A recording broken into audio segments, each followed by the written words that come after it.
المؤمنين وابن سيد الوصيين.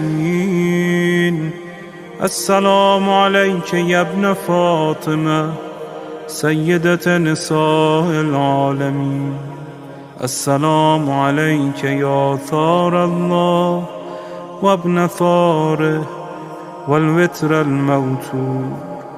السلام عليك وعلى الأرواح التي حلت بفنائك. عليكم مني جميعا سلام الله أبدا ما بقيت وبقي الليل والنهار.